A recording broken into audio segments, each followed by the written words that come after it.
Vince, after your guys' shenanigans at the Barak estate, you guys all kind of made your way back to the Talman household. And when you returned here, you kind of got separated from Elliot and Murgatroyd, who, were both, talking excitedly between each other, and you were just a little bit too dazed with cocaine to keep up with them, and they scuttled off to discuss further plans. And you kind of find yourself standing in the front door alcove to the Talman household when you see Rando walking up towards you, maybe with some kind of cool beverage. And at that time, a sudden energy kind of picks up around the place, and you look up the long kind of front walkway, and there's Herpes walking towards the household. Arwen, from your station on the rooftop where you've been keeping watch, you look up from repairing one of your bows, fixing the fletching on the back of one of the arrows, and there's Herpes walking down the front walk. Dave, how would you describe the way Herpes is walking? How would I describe it? I would say uh, cautiously and trying to think of a way to sexy walk. Yeah, I would say very cautiously and trying to think of a way to smooth things over without getting two arrows to the eyeballs. Right. So yeah, he's proceeding slowly, and looking around as though he's a little bit paranoid and a little bit lost in his own thoughts, trying to work something out. And because of that, Herpes, make a perception check for me, please. Just 1 second there. Sure, sure. Oh, I better get out my dice too. Am I making an active or passive perception check? Active. 14. That's enough that you see Arwen kind of on the Widow's Walk, just up above the main entrance. So there's like the main entrance door, which is very nice. It's all made of wood, of course, being in the Elvin house. And then there's the second store, so there'd be like a second story, so there'd be like a little balcony, and then the roof. And on the roof, there's a little Widow's Walk, kind of observation area, and that's where Arwen is. Sorry, I was just laughing at Mitch's comment right out there. Yeah, sexy walk. So, why don't we say? I guess so. That was Herpes' action. Yeah, Arwen. Arwen, what would you like to do? After seeing Herpes, you climb down from the roof and begin to approach non-threateningly. Excellent. How would you like to get down from the roof? Would you like to use the ladder and then go down through the stairs, or would you like to jump off the roof and land on the balcony and then parkour off that balcony down to the front door? The second one, of course. Excellent. So that will be an acrobatics check and an athletics check. Oh, so your initial leap down onto the first balcony is a little bit clumsy, so you land a little bit harder than you had meant to land. Take 2 points of damage in your knees and your hips. You're like, ooh, oh shit! But then your parkour over the railing is a little bit more successful. You still don't land as gracefully as as these guys have seen you land before, but you manage to not injure yourself jumping from the balcony to the ground floor. My plate armor is just in the way. It's hard to parkour in full plate, it's true. So yeah, Herpes, you see Arwen kind of gracelessly leap and clatter smash down onto the balcony, and then do a little bit of a barrel roll over the railing and slide down some vines and then land on the ground solidly. Vince. I'm just sitting back watching this unfold. And Rando. Rando's gonna go into the house, and I'm gonna see if I can get a jar of cooking grease. Yeah, you know right where it is. So yeah, you slip back to the kitchen area and procure for yourself a jar of kitchen grease. Now, would you like to get kitchen grease that is used or unused? like bacon fat kind of grease Okay, kind so of it's idea. kind Like of okay. that's been collected in a jar or whatever. I got it. So not like some nice white tallow. You're looking for some grease, some greasy grease. Yes. Beauty. All right, Herpes, back to you. Am I still somewhat far away from her? Or? Yeah, you're talking distance, but still I don't know what 30 feet away. Okay. I'm just kind of not panickingly, but take very um, what's the word? Very Hesitant. astute. No, not that word. I'm going to make mental note of like my surroundings just in case I think she might like come at me, so I can like move out of the way. All right, make another perception check for me, please. As Arwen, you see Herpes' glance nervously darting around. All right, Herpes, at this point, with that roll, you see that there are two more archers kind of half hidden up on the roof area.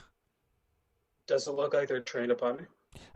They haven't. They have their weapons out, but they're not aiming them at you or drawing their arrows yet. Sorry, I'm stuffing my fat face with cherries. They know I'm here, right? Oh yeah, they see you, and they see you seeing them seeing you. All right. How's the terrain? Is it like kind of landscape or is it kind of hilly, rocky, No, it's broken? landscaped, so it's like a path leading up to the house. So you're standing on like a crunchy gravel driveway, and there's some fancy-looking shrubs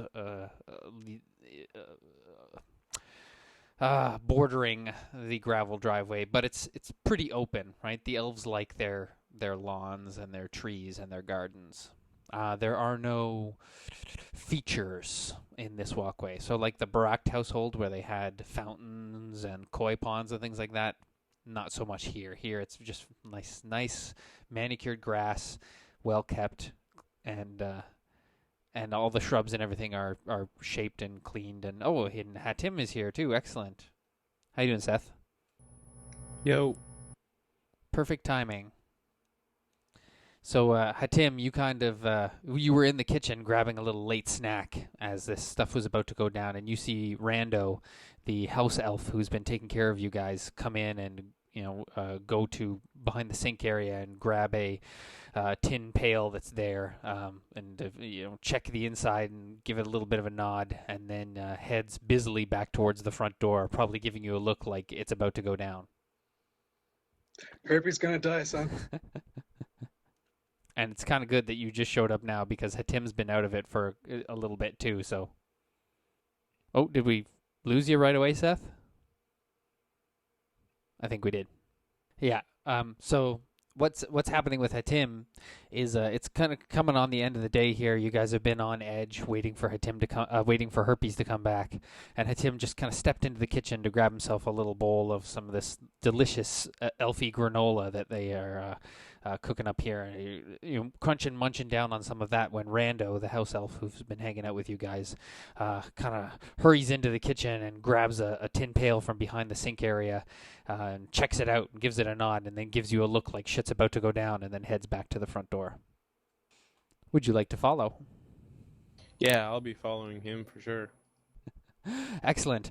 You follow Rando, and when you reach the front door area, you kind of are behind Arwen, who's standing at the bottom of the short flight of stairs that leads down from the front porch to the crunchy gravel path. And a little ways up the gravel path, maybe 30 feet up, you can see Herpes kind of standing there, looking around, trying to just scope out the situation. Arwen, your turn. I continue to advance towards Herpes, and while I'm advancing, since he can hear me, I'm going to say,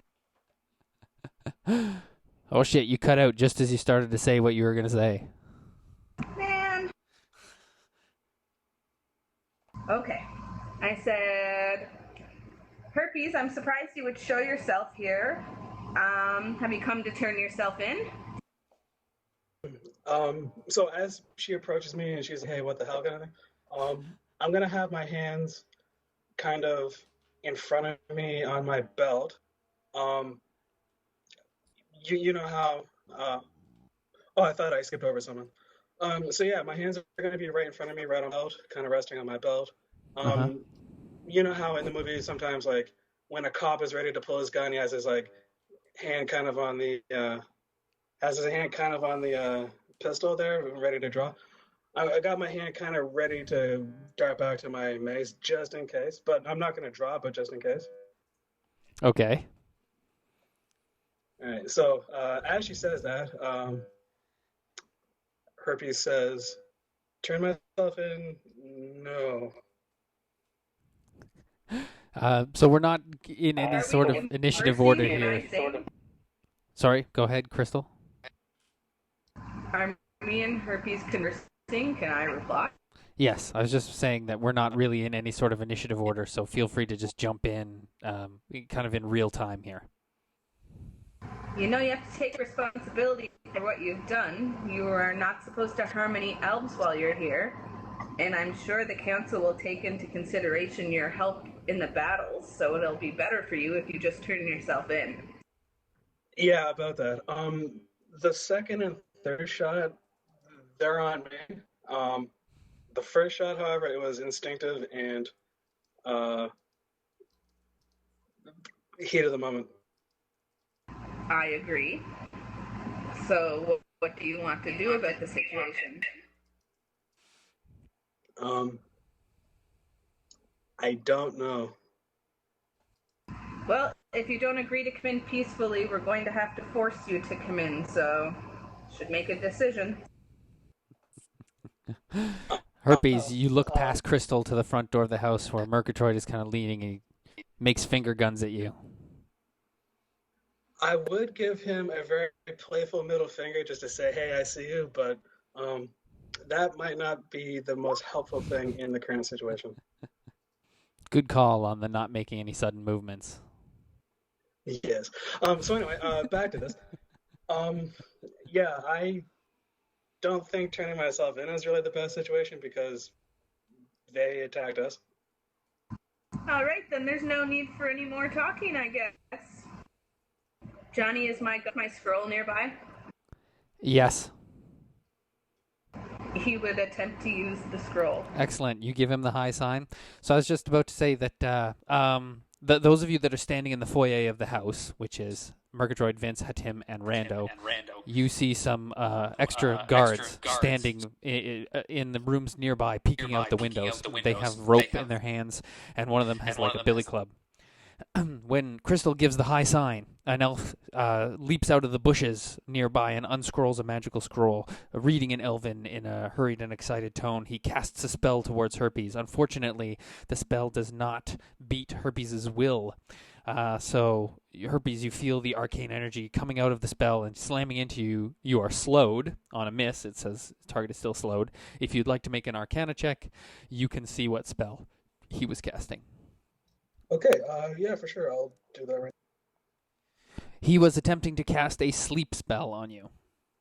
And right after he casts that spell, my guy with the cuffs tries to come out and cuff him. All right, so from some bushes on the other side of the path, another elf leaps out with some shackles in his hand, and he is attempting to grapple you, Herpes. Oh my god, I rolled so bad. I got a 7 against your fortitude. That is a miss. All right, so he's trying to kind of manhandle you, but you easily kind of jerk your shoulder away from him. Are we in initiative order now, or can I just keep going? Yeah, we should technically roll for initiative right now. Oh, and there's a whole bunch of initiatives. Whoa, Rando is hit I gotta run to the front door. I'll be right back. Sure, I gotta write all these initiatives down anyway. All right, perfect. I got everybody. So actually, and no surprise there, Rando gets to go first, and on a crit. Rando, you can have an extra action that you can use as a standard, a move, or a minor. Well, she's going to move 4, 5, and then he's going to yell out, anyone have any fire? And then my turn's done. He's not going to do anything real exciting. Right. Well, on the note of anyone have any fire, it's coming on dusk, so there would be lanterns and stuff, which I will mark with little not pink. Got Red it. circles. So there's a Oh, lantern if I'd there. known that, I would have Lantern grabbed there. one. You can, if you like. Lantern there. Lantern there. I shall. Lantern there. Shall grab that one on my way by. Okay, perfect. All right, after Rando is the Elven Guards. So, this guy over here is going to just drop the now blank and useless scroll and step to here, which is one square away, but unsling off of his back a man catcher, which in this case is a long pole with a big wooden, like shepherd's crook hook on the end. And he's going to attempt to hook a crook Herpes with this thing. Does a 13 hit your AC? My AC? No, it does not. All right, so he's trying to hook you with this shepherd's crook, but he's having difficulties doing so. And these two Elven guards are going to run out of the house to right behind Arwen and then stay put there. All right, Murgatroyd, your turn. Can I hold action until some shit goes down? Yes. Vince, your turn. I'll do that. I'm not even going to hold action. I'm just not going to do anything. I'm just watching. Perfect. It's intense. Vince grabs the bowl of granola that Herpes was eating, just takes it right out of his hand and starts munching down on some of that. All right, after Vince is the archer. So the two archers on the roofs will now ready their bows. They lift them up and draw back, but they will not fire until Arwen commands them to. Herpes, your turn. Okay. I'm looking around to see what everyone's doing. And I see what everyone's doing. These green shapes are shrubberies, by the way. They are the long ones are only waist high, but these round ones are 6 feet high, and then the two big ones that are closer to the house are tall trees. Okay. Since I'm slowed, my speed is just half. No, your speed is 2. Oh, okay. Cool. I don't know. I can't really do a whole lot. I'm gonna try and step back as much as I can. Yeah, well, you can double move, and that'll be 4 squares, and then you save against the slowed effect. Okay. What do I roll to save? Just a d20. No, unfortunately, you do not save. You cannot shake off the effects of that scroll, but you only did 1 move. You can double move and move 4 squares in total instead of just the 2 you've moved. Unless you're saving your standard action for something else. This road that I'm on right now, I see that there's a bank on either side. Is it much of a steep bank? There's no bank at all. Okay. You're on like a gravel path that leads to the front of a house. I'm going to move right to here. Okay. After Herpes is Arwen. Where did Herpes move? To where he is on the map. Can you not see the map? I can, but I didn't see anybody move, so I thought he was right in front of me. He was. He was up here between these two guys, and he just moved to where he's pinging. Oh, I'm facing the wrong way. Hold on. Oh, is there like a cone of vision on? Hang on, I can turn that off. No, there shouldn't be line of sight. Should be able to see No, every... I got him. It's okay. Oh, you got him. Okay, good. Are you able to see me right now? Yeah. I am going to run towards Herpes. I guess I'll have to double move to catch him. Can I run towards him, signal to the guy with the cuffs to throw me the cuffs as I run by so that I can attempt to cuff him? Yes, you'll have to make a dexterity check at DC 13 to catch those cuffs. Excellent. You snag the cuffs as you run between those two guards. So, what's your movement rate, just out of curiosity? 7. 7. All right. Well, you can sprint and move 2 extra squares, so that would be 9 squares. So your full move would be 9 squares. I think that gets me right there because I was 2 away from 7. Do you have a feat that helps your movement with your full plate armor? Because full plate armor should reduce your movement. Just 1 second. I know this is hardly the time to be asking. No, I have a tattoo where I got an extra point to put somewhere, and I put it towards there. Excellent. I forgot about that. Good thing you remembered. So yes, you can sprint up to him. The only problem with sprinting is that you grant combat advantage and you're at -5 to any attacks that you want to make on this turn. So if you try and sprint up to him and you can make it to Herpes, you have to attempt to grapple him, but you'll be at -5 to that grapple check.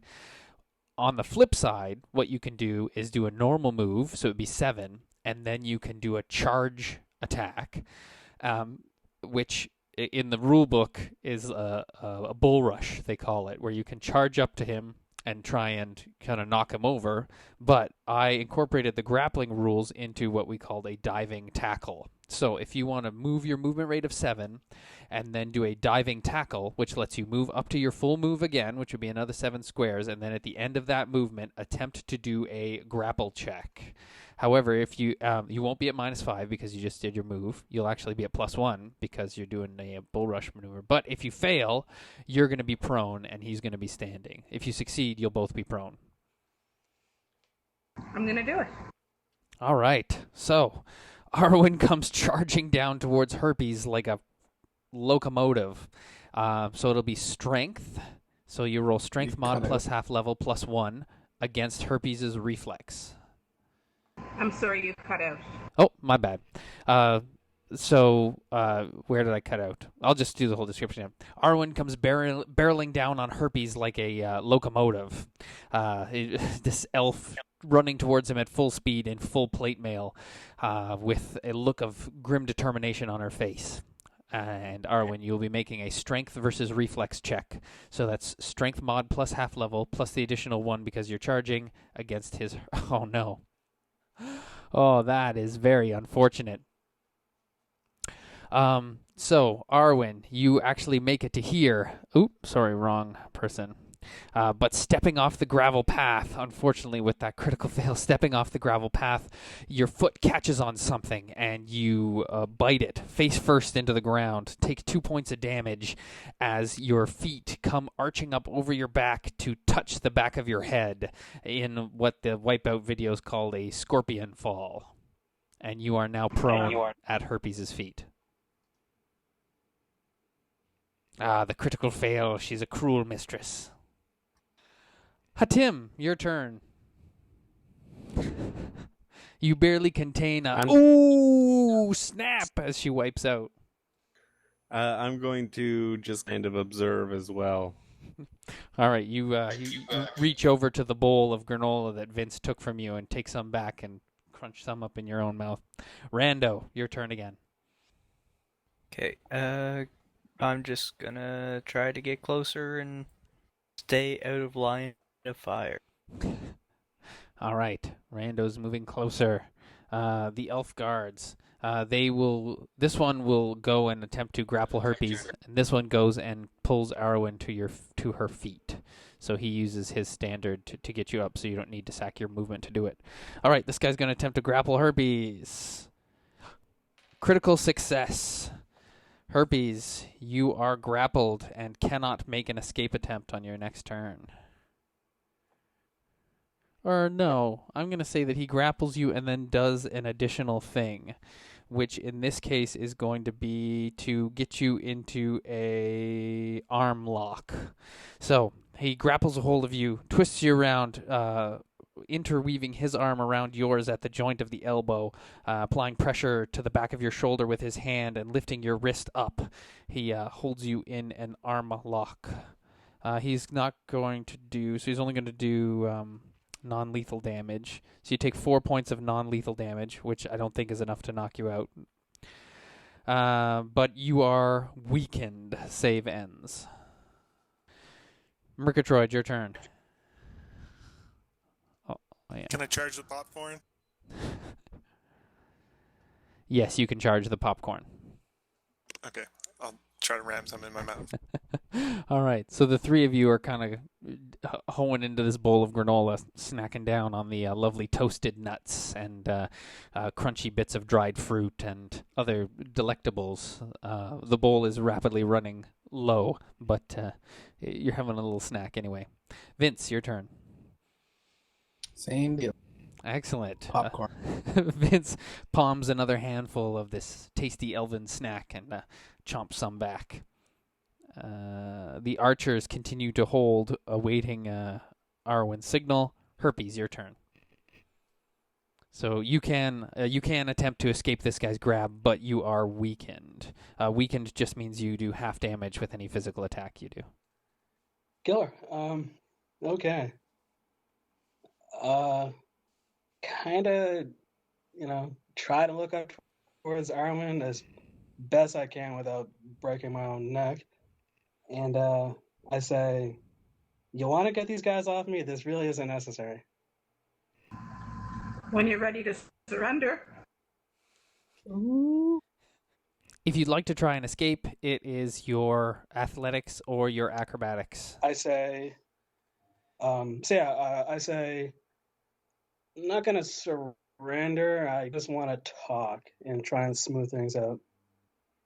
It's not me that you have to talk to. You have to be responsible for your actions. Okay. Sure. Just get your lapdogs off me, and we'll sit down and we'll pass the blame around, and we'll make sure everything gets all sorted out, and we'll make things right. We'll make things all good. Sorry, but that's not up to me. I'm under orders by the council to take you in.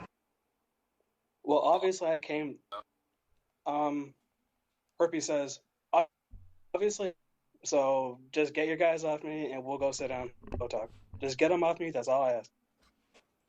The guards look to you, Arwen. That's not going to happen, I'm afraid, Herpes. Not this time. Last chance to try and break free on your turn, Herpes. Yeah, I'm slowed and I'm weakened right now. My options are very much in between slim and none right now. Slowed and weakened has no effect on your magical abilities.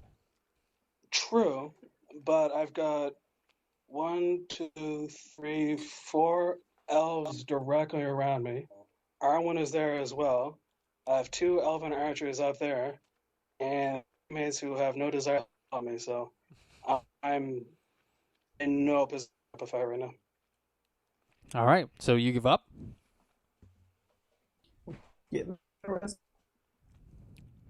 Yeah, it looks like it's my only option is to really just go with them. All right, Arwen, are you going to slap the shackles on him? Yep. In front or behind his back? In front.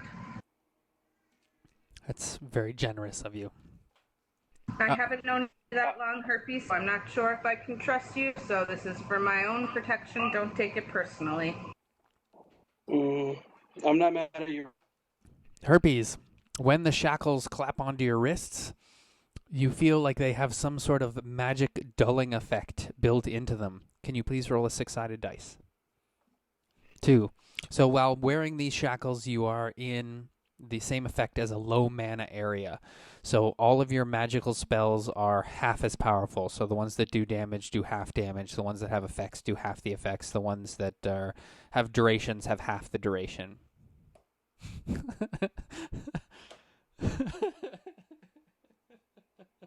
Oh, Mr. Inappropriate. Cool. Yeah, I'll keep that in mind. Excellent. All right. You've got him shackled, Arwen. What would you like to do now? The guards kind of look to you.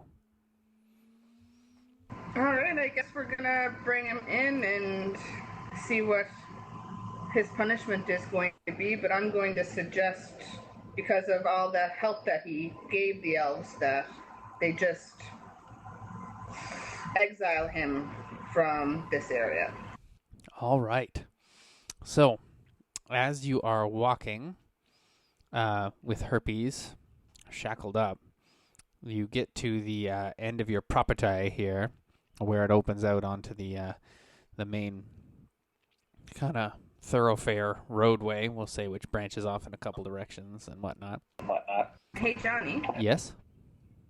I suppose at some time he will have the ability to talk to the punishing council and try to, broker his own deal with them. Yes? Yeah. Oh, that wasn't a question. That was just a yes. That's probably what's going to go down. in your experience with the Elvin legal system, it is more like a judgment, not by judge and jury, but by like tribunal. So he'll be put in front of the elders. Okay. You're proceeding, but you're proceeding a little bit more like this. Cancel. All right. The rest of you guys just chilling in the front door still. Rando. Well, I guess I'm in the yard. I guess I should take that grease back. Excellent. So Arwen, Put the torch back. Yeah, that's good because you'd be blamed. You have to pay for it. Anyway, when you reach the end of the driveway by the big arched wooden gates that lead down to your family's property, you see almost at the same time 2 carriages pull up from either direction. One is the city watch that you sent for help, and they have come to arrest them. The other is the Barak family carriage. That sounds like trouble. It is. Excellent. So 2 male elves disembark from the top of the carriage and begin the Barak family carriage and begin to move towards you. You recognize them as the older brother, whose name I continually forget, Zelfar, and the father, whose name was in that last email I sent you. Do you remember it by any chance? I'm so bad with names anyway. Doesn't matter. We'll just call him Father. So the father of the Barak household steps down with Zelfar at his side from the carriage. And as the city watch kind of step forward, the Baraks, the father says, "We demand that this prisoner be turned over to us." Why would we turn him over to you? He says, "Because his crime was committed on my family's estate. Therefore, it is a personal matter, and we will handle it." His crime wasn't against you, so it's not very personal. His crime was against someone in my employ, and I suggest you hand him over to me while it's still his crime. We need not Doesn't discuss matter. what he was doing there and who else was in his company. And he kind of shoots you a look like they know you were there too and you drew your weapon. Doesn't matter where the crime happened, he still has to face the tribunal, not you. He says, please, there's no need to bother the tribunal. They're so busy, what with the remnants of the 2 wars in the north and the south. He says, this is a matter hardly bereft of bothering the court system. It's a human in the Silewood. It's not like trying an elf. As he says that, can I just look over my shoulder back towards the house over there? Yeah, you can see So back at your 4 teammates chilling in the doorway. Rando has just ducked back to the kitchen and produced some more snacks and some nice big steins of frothy cold beer for everyone. cool. So I'll look back at them, look back at this guy, and kind of make a nodding motion, like, "Hey, look over there," towards this guy. And we're not going to turn him over to you. He will face the same justice any elf would get. So get off of my property. He says, but he is not an elf. He's a human. He's back in the glory days of the Silewood. This would not be an issue. He would be drugged through the street. This isn't that time, so we're doing things by our laws. Zelfar says, this is back in the glory days. The human would not have even been admitted into the Silewood. I don't care about the glory days. Get off of my property. They kind of look at you and then look down at the street where they're standing in. And they say, we are not technically on your property. We are still in the public domain of the Silewood. Of Liliander. This is a fact which you would do well to remember. All right, then. I will continue to take Herpes up towards the house. Back towards your house? Or over to those guards. Excellent. Yes, over to the guards. Yeah, these are the good guys over here. Although they all look really nervous, as though they're not really sure what's gonna go down here. The father, Barak, says, he says, You seem to be confused, my dear. You have left the Liliander and left the Silewood and now come back and believe you are in a position of power, a position to give orders. Sure seems that way, doesn't it? He then turns to the guards and he says, "Guards, you will have the prisoner turned over to me." And the guards kind of look at each other and then look back at the one of them who seems to be the commander, and he kind of shrugs and he says, "Yes, sir." All right, so we're taking him up to the house then. back to your house, or are you walking him all the way to like the tribunal household? Well, I guess we'll go back up to my house and get in a better defensive position. Very well. All right, you turn around and start heading back up the driveway. They very smartly do not follow you. However, Father says, "You have not heard the last of this." He says, "We will be back.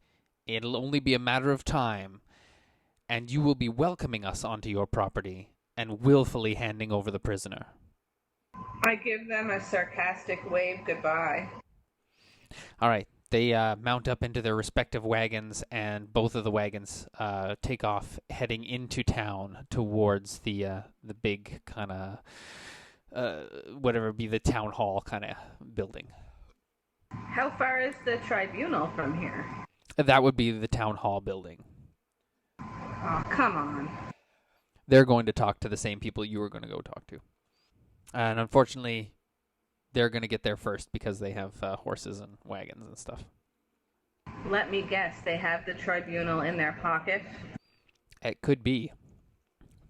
I'm going to say at this time, your father starts to wind his way down the driveway as though he was observing this going on at a safe distance. And now, mirroring Herpes' cautious steps as he approached the house, your father, too, is tentative and looking like he's having a tough time deciding whether he should proceed to the house or turn around and flee. Okay, we're gonna go back up with the rest of the party and discuss what to do next. All right. So the rest of the group, you see Arwen and the house guards return with Herpes in chains. They all kind of stand there nonplussed. Hey, so we were trying to take down that Barack family. What are you guys thinking we should do now? Herpes should probably have a fair trial. I agree, but I'm not sure if that's going to happen. Well, while Herpes is having his fair trial, I'll do air quotes, we can go have our own fair trial at their estate, because chances are they'll be interested in getting Herpes. And we need to liberate their cards, if we haven't done so already. Yeah, so their estate is probably mostly empty. They have their guns and everything heading towards town. Alright, I am going to take Herpes to the tribunal, and why don't you guys go find the cards? Well, if maybe I'll go with you so we can escort them there in case they try to kick up a fuss and take them by force. Like, I'll be able to take unlimited amount of elves, and I'm not too on the sneaky side. And Yeah, me too. Alright, I didn't want to presume any of you wanted to come, so Arwen would definitely appreciate someone helping her escort Herpes. I feel like as a party, though, are the, Johnny, are the other elves in earshot? Oh, yes, those guard elves are, right? Yeah. But okay, never mind. The guard elves, which you know because you've been living in this house for quite a while, none of them speak common. Oh, awesome. Okay, well, kind of in a hushed tone, I'm going to say, you know, if this trial goes bad, we might just have to escape with Herpes. Like, if I don't think Herpes deserves death. Which, I mean, if the trial is against him, it might go that way. So do you mean if the trial turns out badly on its own, or if it's an unjust trial? If it's an unjust trial. I would agree with that. Then if that's the case, we would have to take things into our own hands and we'd have to bust out of here. Okay, cool. As long as we all feel that way. What's best case scenario here? say he does get a just trial? Will it be like sentenced to death? It's been a while since I've been to a tribunal, but with the help that he's given the elves in the past couple of months, and with my recommendation, most likely it will be exile from the Silewood. That ain't so bad. He didn't kill anybody, so it's hopefully not going to be too bad. That's true. All right. At about this point, your father kind of sheepishly comes up the driveway and very poorly acted says to you, Arwen, what seems to be going on? You know what's been going on. You've been watching this whole time. He says, of course, yes. Could never fool you. I know that you owe the Brock something. I don't know what it is, but... He says it's true. And it would probably be best for us if you just handed him over to them. I'm not going to do that, Father, so what is it that you owe them? He winces and he says, I cannot tell you. It is shameful. Yeah, that's pretty much their MO. I expected that. So what are you going to do? Are you going to help me or not? He says, the best help I can give you right now is to fast horses, to flee the Silewood. My recommendation is to head north. We'll take horses for the rest of the party, except for I would like to keep my own horse that I already have. But we're not leaving. We're going to the tribunal. Your father looks a little bit perplexed, and he says, but your friend, he could get in very serious trouble. This is a chance for you to escape with him. I still have faith in elves. I think that the tribunal will do the right thing. I don't think that they're in the Brock family's pocket. And if they are, we will then use those horses to flee. He looks a bit downcast, and he can't meet your eyes. But he says, very well. He says, and then a little bit of a smile crosses his lips, and he says, I guess your mother raised you well. Good thing grandmother's not here to see this. And I walk past him. Beauty. All right, so as an entire party, you kind of group around. Are you taking your house guards with you as well? Yes.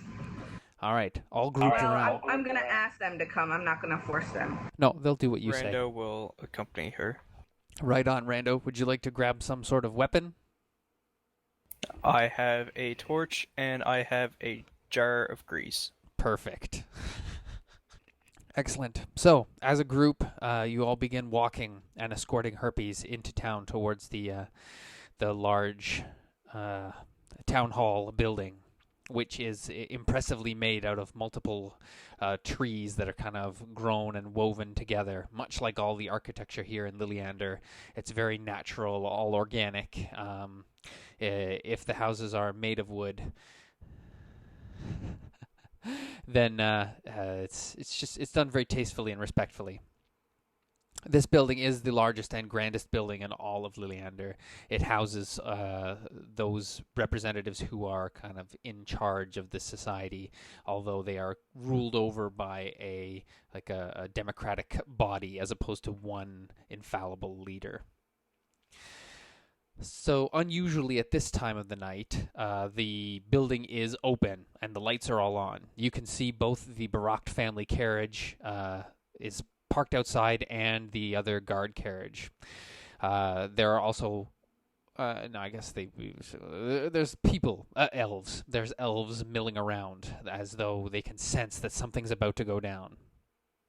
Oh, it should have been quicker. Elves are so people, Murgadroid. And yes, you're right, Herpes. You could have used that bump to drop that guy's crit out of a crit. But next time we'll know. Anyway, as you approach the building, you're still about halfway down the block when you can see all this activity. The main doors to the town hall fly open. Oh, I see. You have a bump point goal that says survive a crit from an enemy. Oh, then yes, you did survive an enemy crit. So yeah, you can get a bump point for that, and we'll re-roll for you at an opportune moment. So yes, the doors to the town hall fly open, and you can see Father Baracht, closely followed by his son, and another very smartly dressed elf who's quite gaunt and pale, even by Elvin standards. His black hair is oiled and slicked back to his skull, and he's carrying a case full of papers, like a standard briefcase-style case. And the three of them come charging out of the house with the Elven guard behind them. Their personal guard that was chilling in their carriage kind of perk up as they approach and get ready to move. Father, who is saying something to Zelfar, then turns and says, it won't be necessary. Here they are now. He walks up towards you, Arwen, and says, I presume you've had time to speak to your father. This is your last chance to hand him over. Not gonna happen. I know you have something on my father, and we'll deal with that later, but right now we're getting Herpes in here, and he's having a fair tribunal. He says, you Talmans have always been stubborn. I've had difficulties dealing with your mother and her mother before her. Runs in the family. He says, very well. We will continue with this farce, this charade, but in the end, he will be mine. And he makes a clutching fist with his hand. He turns and snaps his fingers, and the son goes to the carriage, but the well-oiled elf turns and follows him in a very smooth gait. And they lead you in to the well-lit interior of this town hall, which you've been in before, Arwen, on the day of your trial to prove your worth to escape, right? The big meeting would have been in here, and the council and everything. The actual trial by combat was done outside in the back, where they have a suitable area. But all of the professional and political proceedings would have taken place in this grand chamber. So you're led up to the main bench area. It's set up much like any type of courtroom. There's pews and things for people to sit. There's a place for the prosecution, a place for the defense, a place for the accused to sit, and a witness type box. But instead of just one judge, there are 11 elves in the High Council that sit along the bench. The leader of them, which you recognize, Arwen, as being a member of the council back when you left the city. Now he appears to sit in the big chair in the dead center. And he says, Arwen Talman. He says, we were looking forward to your return to Liliander. Unfortunately, it is under interesting circumstances. He gestures you over to the defense bench and says, please, have a seat. Thank you for having me back. Excellent. The Baracht sit at the opposing bench, and then the council gestures to Arwen to step forward and please, state your case. We understand that there has been an assault, a grievous bodily injury against an elf in Liliander by an outsider who is by his own account a human. Please tell us what happened according to you, in your own words. Of course. Herpes and myself were taking a look at the Barack family estate. We were thinking about possibly getting into a trade with them when we had guards who denied us passage on the land. It got a bit confrontational, and Herpes got a little bit out of control and wasn't really thinking very clearly, and maybe attacked a little too aggressively on the poor soldiers, who I then immediately healed, and no lives were lost. But we understand that Herpes should pay for his crimes, but I do want you to take into account all the good that he's done the past couple of months fighting those two armies to help the elves, and that I am putting a good word in for him.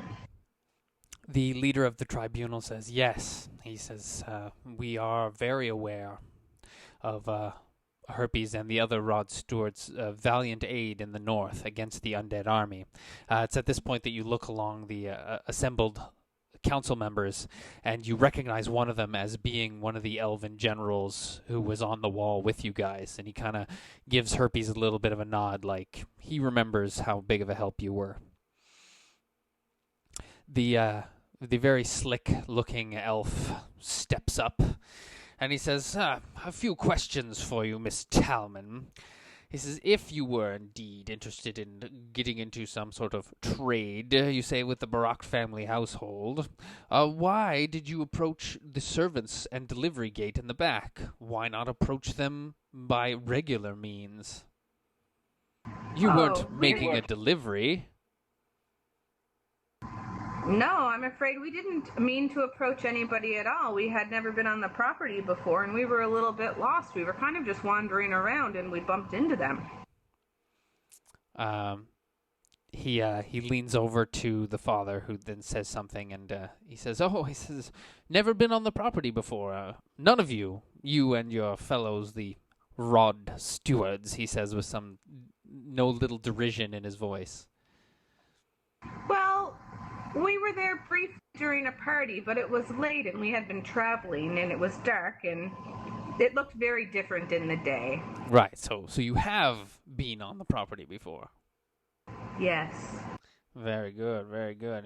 He says, in your trade dealings, which I can see you're obviously well versed in, he gestures towards your armor and your weapon, as though he knows you're a paladin and the court knows you're a paladin. He says, is it standard practice to approach the delivery gate in order to cut some sort of deal without any form of wagons or any type of merchandise? What were you even there to trade with? What is it that you were offering the Barak family? Well, again, we were just scoping the place out. We didn't have any deals in mind at the time, but we're not staying in the Saddlewood for very long. We will be leaving and traveling to many different places and thought they might want to distribute some goods as we go on our way.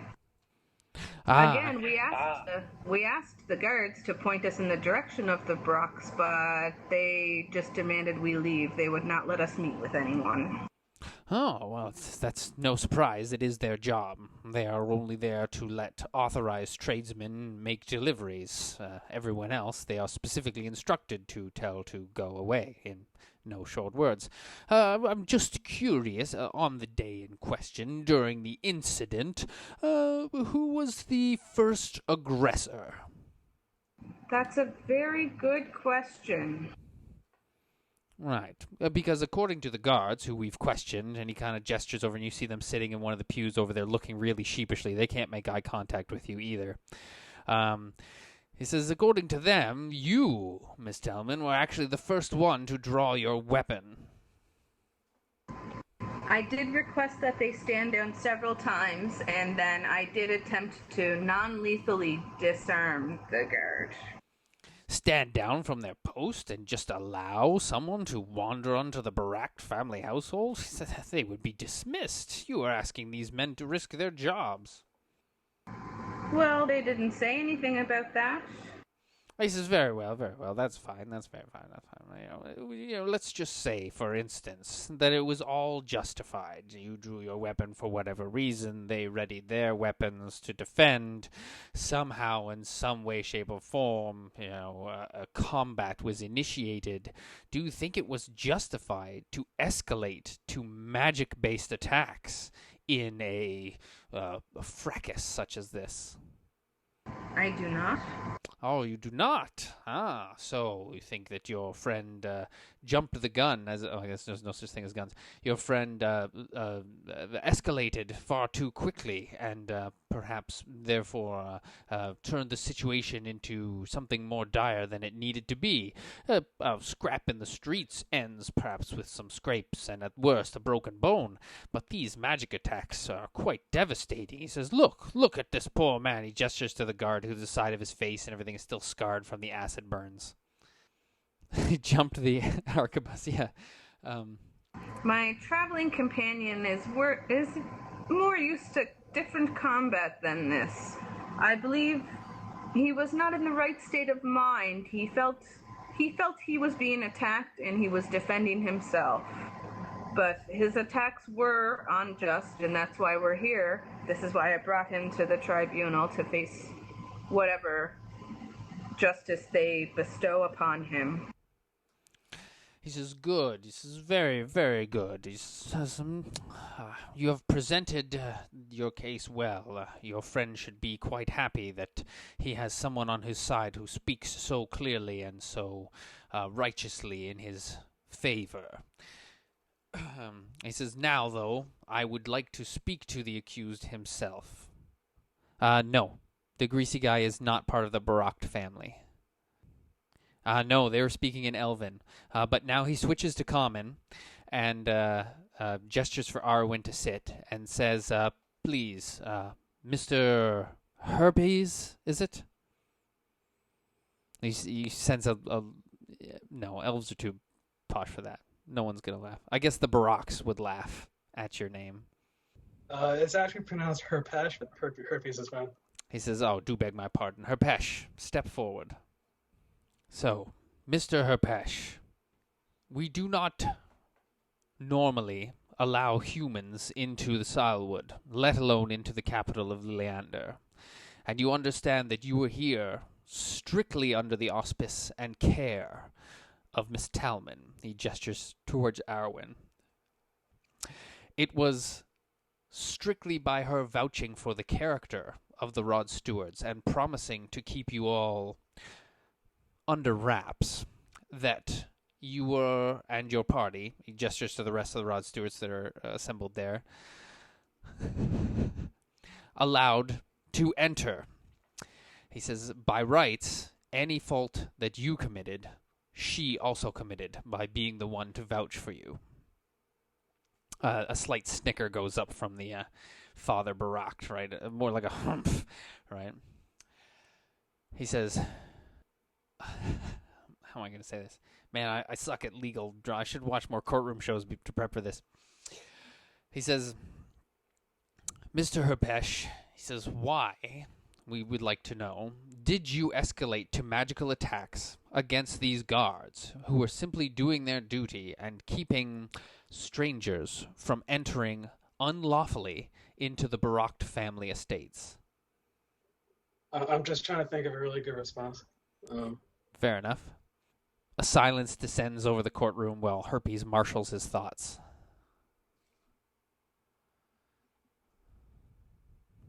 So the judge or whoever asked me why Herpes attacked? Why you attacked with such powerful magics? They were told to stand down. They did not stand down. Therefore, I had to help them stand down. His eyes widen a little bit, and he says, they were told to stand down by someone other than their commander.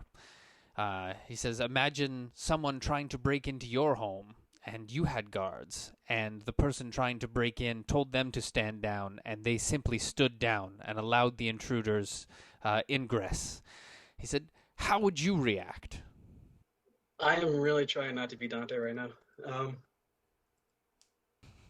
Arwen elbows him and says, just tell the truth. Herpes kind of looks over and kind of mouths the words, seriously? She rolls her eyes. Well, Mr. Herpesh? I have people everywhere. And you folks are dealing with magic you can't possibly understand. So let's just say, let's have bygones be bygones, and let's let this shindig end there. A definite murmur kind of goes throughout the courtroom, and the head of the council looks at you very surprised, and he says, Herpesh, are you threatening this council? I'm no more threatening you right now than I would. Don't dip your hands in water, they're going to get wet. I'm just stating a fact. Dear Lord. he says, well, I was prepared to pass down, or we were prepared to pass down a sentence of exile. He says, but in light of these interesting comments on your on your behalf, Mr. Herpes, I'm inclined to hand you over to the Barak family to do with you as they will. Interject, fine sir. Yes. Okay, but before you turn me over, I consider elbow him to shut him up. Counsel, what if we maybe just imprison Herpes for the time being while we finish our business here, and then my group will take him out of here where it can do no more harm. I apologize for his comments. He has no filter. You know how I said that there is really powerful magic that you people don't really know what you're dealing with? Yeah. I knocked the wind out of you. You can't talk. That's, yeah, if you really, yeah, roll damage. What do I roll? A D4 plus strength mod. All right, Herpes, make an endurance check with a DC of 17. For your joy knots. I hope you make it. God, I hope you make it. No, you are winded as she elbowed you in the guts. You're like, oh, but you're able to cough it out. And the council says, one moment, we must confer. And the 11 elves sitting at the bench all join hands and close their eyes as they drop into a meditative, telepathic silence. You're free to talk amongst yourselves. While they're doing this, I look at Herpes and I'm like, be cool, man. What's wrong with you? We were almost out of here scot-free. I had a plan. I had a perfect plan to get the shift off me. You had a plan to get us all killed and get me exiled from my own home. That wasn't going to happen. Father Barak looks back at the other Rod Stewarts that are sitting there and slowly draws his thumbnail across his throat. I'm sorry, we really have to kill him. That was Crystal, not Arwen. Yeah, I assumed you didn't say that out loud. Kill who? Kill Herpes? No, you don't want to kill Herpes. The Barak guy. I kind of do want to kill you right now, actually, so. We can arrange the killing of him.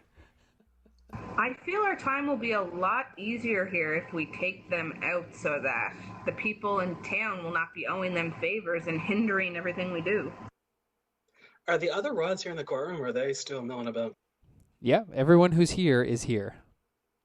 You can see them. You're also free to get up and go talk to them, but if you try and flee the courtroom, you will be stopped. No, I like being up here. It's like I'm on Law and Order. Am I free to go talk to them? Yes. Don't do anything stupid. Quite the pickle you've gotten yourself into here, Herpes. I'm How'd you going to walk manage over. this? I'm going over to Murgatroyd and hit Tim and say, I'm going to kind of pull them together, next to me, and I'm going to say, guys, don't worry about what I'm doing. I need you guys to get out of here and go finish up what you're doing. He's still wearing the magical cuffs, though, so, right? Correct. Yeah, I'll wave them in, you know. They are not diarrhea cuffs. So did we all come to the courthouse? Yes, you're all in the courthouse. Okay, I'm going to join the conversation, and I'm going to suggest, hey, a couple of you guys should seriously go scope out the Barak estate while they're all here. Yeah, if you guys get out of here and go finish up doing what you're doing and find whatever you're looking for, let me talk. Trust me, I'll keep these people busy for a while. You don't all have to go, just one or two. Take a couple of my guards. Maybe if we can get Hatim out there, because he's probably a bit more nimble and stealthy than Murgatroyd. So, question. How does the Rod Stewards feel about setting things on fire? We I are am okay with it. We are for setting things on fire. May Last I encounter, remind I threw you? flaming shit at some buildings. Please don't don't kill get caught anyone. setting things on fire. What? Don't get caught setting things on fire. I might already be going to jail here. Right, yeah, don't get caught. That's pretty clear. Definitely don't kill anyone. Oh, for sure. If I send, sorry, not I'm not the general. If we send out Hatim and Vince out to help Elliot, in their search, I assume they're probably the most stealthiest ones among us. So if you guys went out and helped him while the rest of us stay here, I'll keep these guys busy and you guys, do your thing. I'll do my best to keep him alive, but I can't promise anything. He's got a big mouth. The council, they open their eyes and let go of each other's hands, and they say to you, a question, Miss Talman. Yes. You mentioned a request for some time to complete your business here in Liliander. What business brings you and the Rod Stewards here? Well, we originally came because of the armies, and we wanted to help, and I didn't want to see my homeland destroyed, which is why we came to Liliander. Yes, and we are most grateful, and that has been noted as is it a great bonus in your defense. You catch, like very quietly whispered between Father Barakt and the well-oiled elf, that's the only reason why we haven't drugged that human through the streets. Well, I guess now we're just sticking around to develop some, trading allies and things like that, and then once that's complete, we'll be on our way. The court puts it to you that you're obviously ill-equipped to open up any type of trade, and that should you... how does he say this? The court puts it to you that you are obviously ill-equipped in matters of trade, and you should consider a different profession, perhaps continuing on as a member of the faith in your father's footsteps, although he kind of is a little confused at this point because the holy symbols you're wearing aren't the same as your father's. But then he gets right back on it and says, so unless you have pressing business here, the rest of the Rod Stewards should immediately depart the Silewood. To which Herpes will say, okay, thanks for everything. It's been a slice. I'm going to stand up and start walking out. Council just says, one moment, Mr. Herpesh. He says, Arwen Talman, if you and the rest of the Rod Stewards are prepared to leave the Silewood at once, then we will release Mr. Herpesh unto your custody. He says, the Rod Stewards will be banned from re-entering the Silewood for 100 years. This includes you, Miss Talman. At which point you can hear a gasp from the back of the room, and you didn't notice, but your mother had snuck in. And you, Mr. Herpesh, are never to return to these woods, under penalty of immediate imprisonment and surrender to the Barakt household. You see the Barakts are really upset with this kind of judgment. The council member says... I apologize, but we're not able to leave yet. We're missing part of our party. They won't return for days from now. We can't leave without them or they will be lost. I urge you to allow us to stay.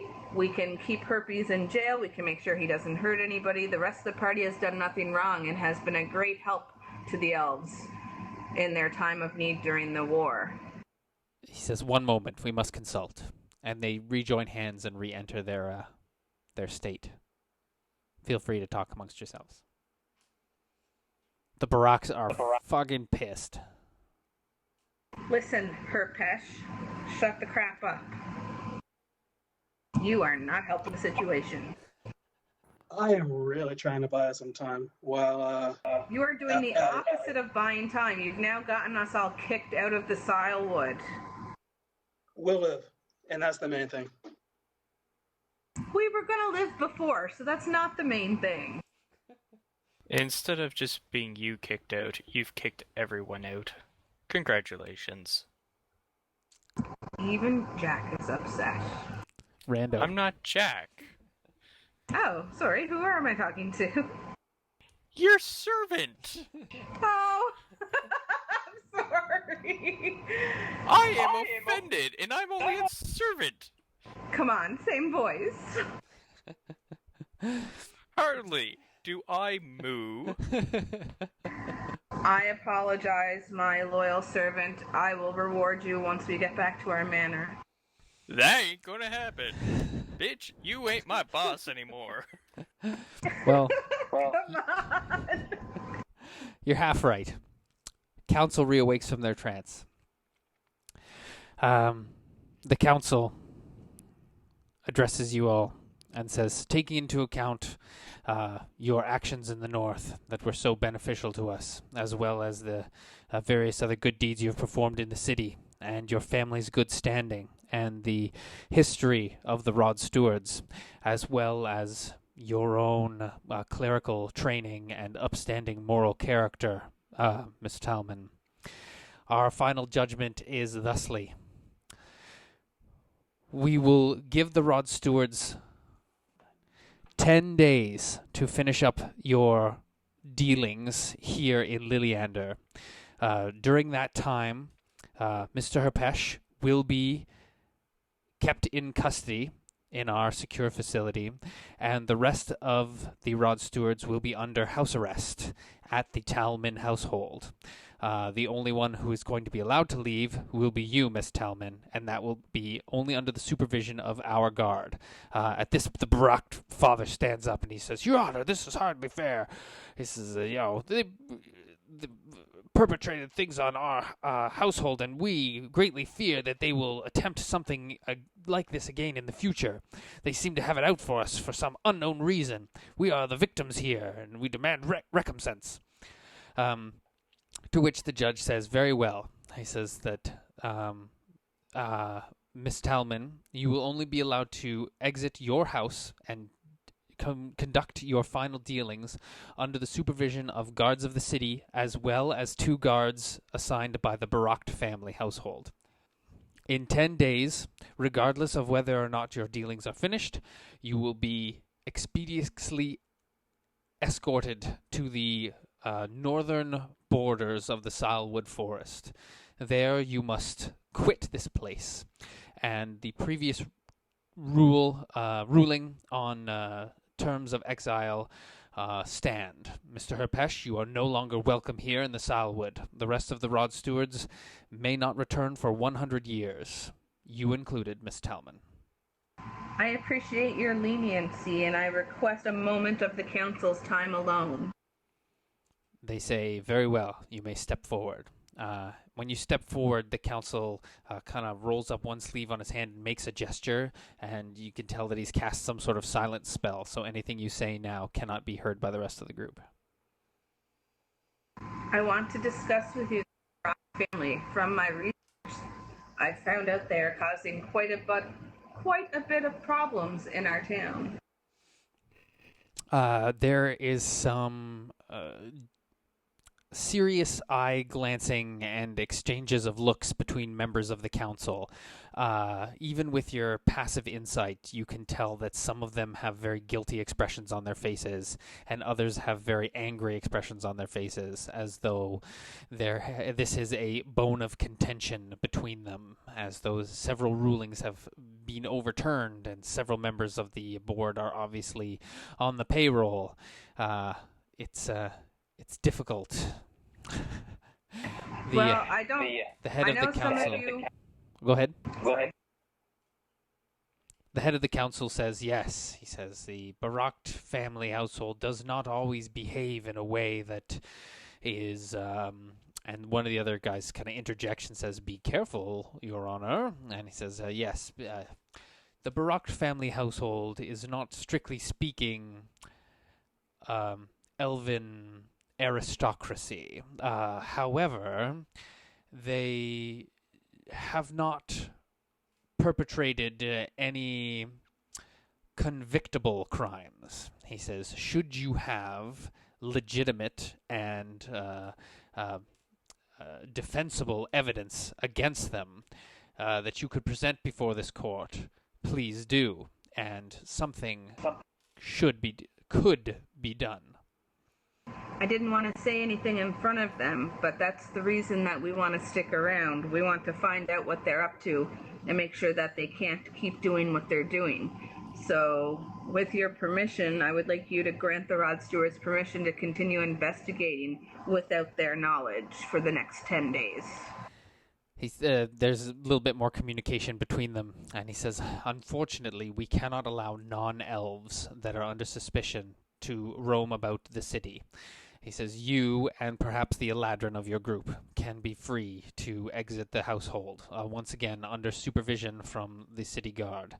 But he says, my dear, you do not have jurisdiction here, even though you are a paladin of an upstanding religion. Your god is not widely recognized here in the Salwood. You cannot simply trespass onto someone else's property to discover evidence, no matter what kind of wrongdoings they are doing. This is your time as an adventurer perhaps has left you a little bit muddied to the ways that civil law is conducted inside the city borders. I need a second. Very good. The rest of you, Father Baract is kind of looking back over at you guys just with the most stankin', evilest eye, and he leans over and whispers something to the lawyer, who kind of nods, and then turns back to the father, who looks back right at you, Herpes, and smiles, and mouths the words to you, I'll see you soon. I'll smile at him and give him 2 thumbs up. I don't think there's much else I can say here to convince them otherwise, so I'm going to agree to their terms. But while I do that, I'm going to turn to the Brocks, wink, give them a pointy gun finger without the council seeing me, and turn back around. So hopefully they'll be suspicious that the council has done something to them. I like that. Excellent. Very good. The lead counsel says, on a personal note, Ms. Talman, I was quite pleased that you succeeded in your trials to leave the Salwood and go adventuring on your own. He says, I was always personally rooting for you. He says, it is most unfortunate that you have come back under these circumstances. And after the 100-year ban elapses, I do hope you return to the Salwood with no hard feelings and come and join my family for dinner. Wait. I thought that only happened if we did something wrong. No. If you do something wrong, we'll be right back. For 100 years? Yeah. Arwen still cannot come back to the Salwood for 100 years. Man, I didn't agree to that. If you do something wrong, you'll be right back here again and probably arrested. All right, well, I'm going to hope that whatever actions we do in the next 10 days will change the council's opinion on that, so I'm just going to have to gracefully agree and thank them for their time and allowing me to speak to them in private. The council nods to you, and he says, once again, I wish that you were coming back here under better circumstances. It was so joyous to have the daughter of one of my friends return here victorious from her adventures and then victorious in battle to the north. It is a true shame that a senseless blunder, and kind of gestures towards Herpes when he says senseless blunder, has caused this unfortunate blot on your homecoming. Thank you for your kind words, but we are who we travel with, so I will accept. All right. He dispels the area of silence, and he says, this court will adjourn. It is late, and we should all return to our meditation chambers. I filled the others in on what we just spoke about. All right. And the guards come forward to take Herpes to a jail cell. What, not going to fight back? Is Crystal asking Herpes, or are you asking me? Arwen would be asking Herpes. Crystal was asking Dave. Herpes is going to ignore that, but Dave is going to say I would, but I don't want to get jumped by any of my teammates again. Oh, shit. And I'm saying that very sarcastically, by the way. But Herpes is not saying anything. This is Dave talking. All right. Arwen says to Herpes, "Don't worry. Our prisons are very kind. You will have many activities, lots of food. We will come get you when we're ready to leave. Awesome. Keep your eyes peeled for any suspicious activity amongst the guards." All right. Herpes, you are escorted out of the kind of tribunal courtroom area to a back room where the shackles are removed and they order you to strip. That is not going to happen. The guards produce truncheon billy clubs and they say, we can do this the easy way or we can do this the hard way, prisoner. How far away are we from the general populace that was in the courtroom? You're in a completely different room, but as far as, square footage, you're maybe 50 feet away from them. Is it just the two of them? No, there's 4 guards in here. And they have billy clubs, right? Yes. There must be some kind of magical resistance. It is a jail. Are they stupid enough to uncuff the magical guy without having him in a magical proof room? No, his cuffs are still on. Carry on. There's Herpes. And I'll just use these same guards. I only have 10 minutes left, Dave. Don't do anything stupid. I'll try not to. All right, so there's like a little table over here with a basket on it. And they say, disrobe, prisoner, and place all of your personal items in this basket. Okay, fine. Do you want to get these shackles off me first? I can't really do a lot with them on. They kind of all look to this one guy who's standing beside the door, and they say, very well. This guy steps forward, and from the depths of his robes, he produces a a silver collar, which he fits around your neck, or he goes to fit around your neck. Okay. Have you ever seen the movie Jason Bourne? I have seen all of the Bourne Supremacy and Bourne Identity. Yes, and that's what I meant to say. Very good, yes. All right. I'm going to need you to walk me through some melee combat then. Okay. Let's zoom in here. All right. So, I am going to, for very easy representation, change the color of these guards so we can see. So there's a green guard. And this is a red guard. Oh, come on. Can I just confirm that anything Herpes does after this point, I'm no longer responsible for because he is in the court system now? Well... Can we pretend I discussed that with the tribunal beforehand? You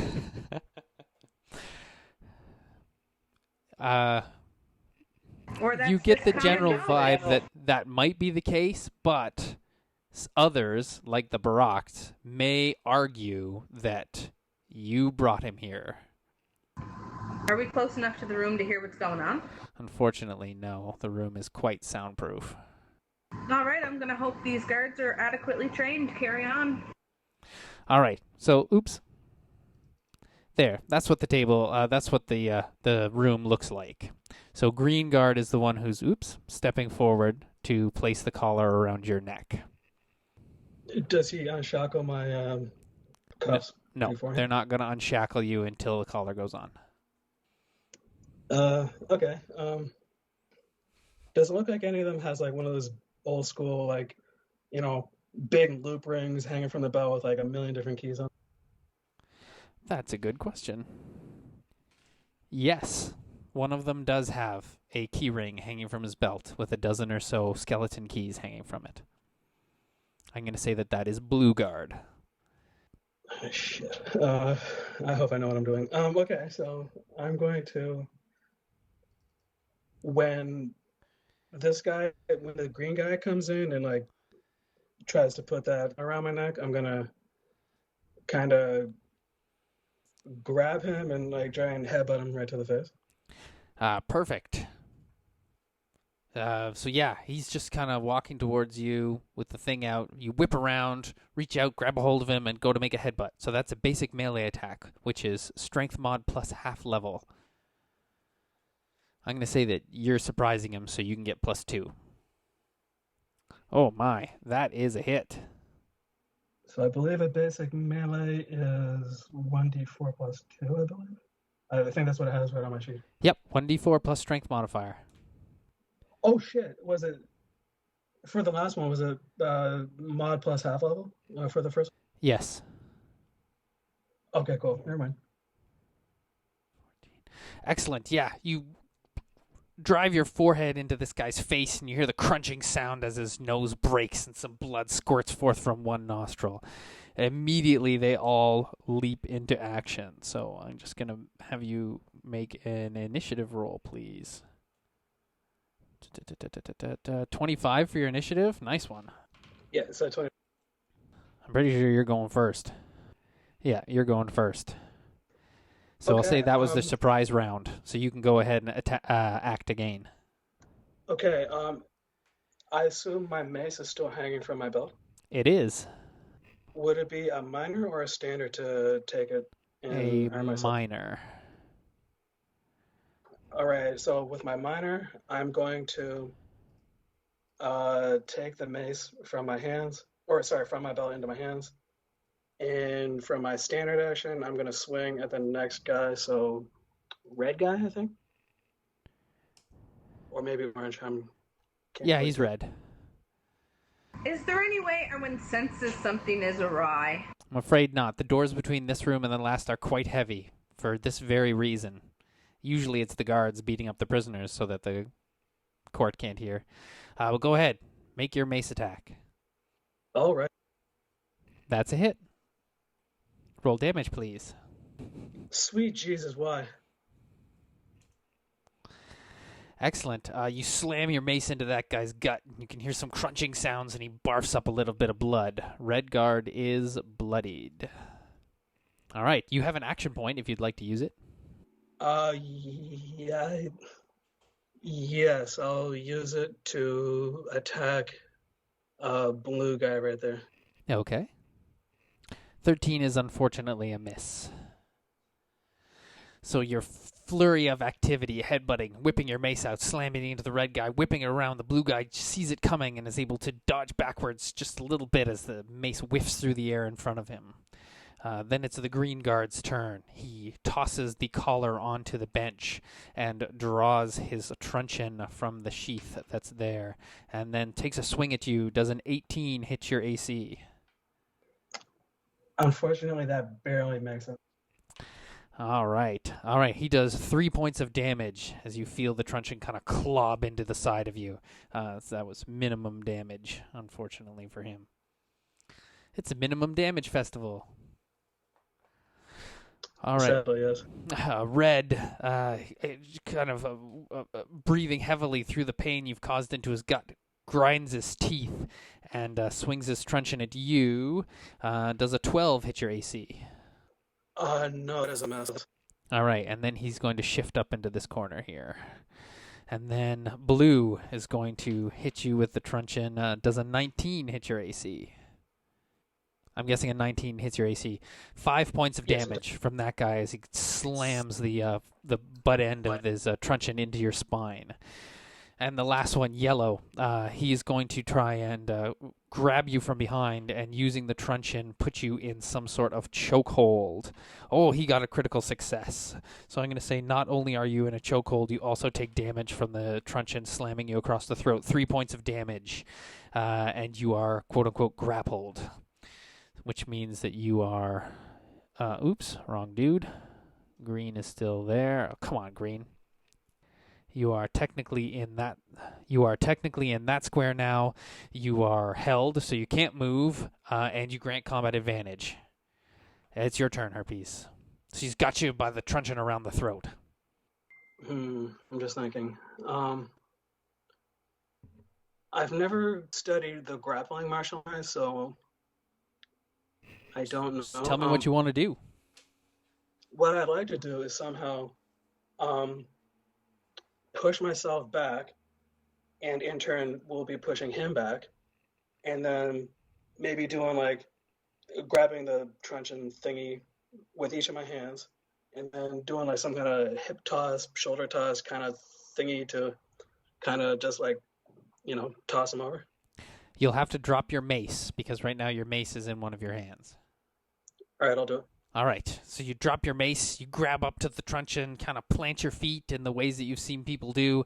It's a little awkward for you because you're not really a martial character. You're a squishy type wizard, but you can attempt to throw him over you. So it's a contest of strength in that case. All right, so it's a D20 plus strength mod plus half level, and I got an 18. Okay. Shit. No, you kind of plant your feet and try and pull down on the truncheon, but this guy just has a much firmer stance. He's got the leverage on you. He's got the thing pressed against your throat. Unfortunately, you don't have the strength to get him over your hip. Green Guard steps forward with his truncheon and drives it right into your guts. Does a 16. No, it's an 18 because he has combat advantage. 18 hit your AC? Unfortunately, yes, it does. Minimum damage again. 3 points of damage as he slams this thing into your stomach. Red Guard goes over here and opens this door and sticks his head out and calls to somebody in the elfin language. The Blue Guard then steps forward to slam you with his truncheon as well, but he only gets a 10 versus your AC. So in the kind of confused melee, he accidentally misses and hits his truncheon against, we'll say, part of the table or something. Back to you, Herpes. Nope, he's yelling out a different door. This is the door leading to where you guys back to the courtroom area. This is the door leading deeper into the jail area where more guards are.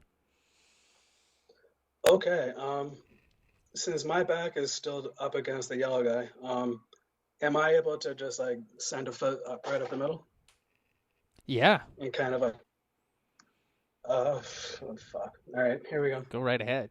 Just basic melee attack. Oh, good God, that's a hit. Roll your damage, please. Oh, shit. Max damage to the gonads. All right. Yeah. You,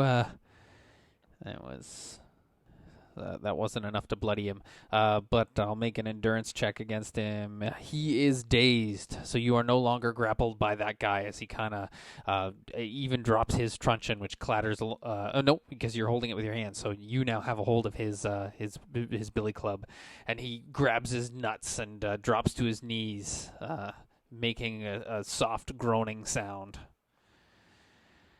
Cool. Do I, picking it up from the ground, my mace, that's am I able to do the minor or the whatever it is? Yeah, you can pick your mace up with a minor. Okay, I'll do that right now. All right. And then you still have a move if you'd like to move. I'm going to say that in this instance, because of the scenario, you can sacrifice your move to do another basic melee attack. Okay, I'll do that.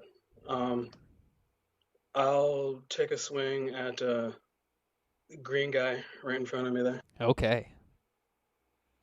9 is unfortunately a miss, so your mace clatters against the side of this guy. They're not wearing any armor. It's just so it boffs off his kind of cloth.